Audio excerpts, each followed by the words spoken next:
Today, the Jamie Closs kidnapping case comes to a close. Jake Patterson will officially be sentenced after pleading guilty to kidnapping Jamie and murdering her parents.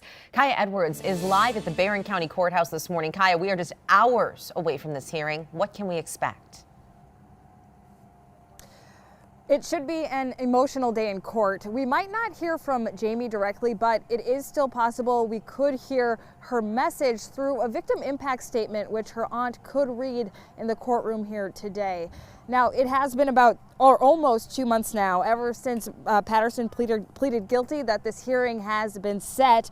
Our KARE 11 legal consultant tells us that under Wisconsin law, Patterson technically has until the hearing to change his mind, but it is highly unlikely to happen. No, instead, Patterson is expected to get 2 life sentences for murder, one for each of Jamie's parents, plus a 40-year sentence for kidnapping Jamie from her home in October last year.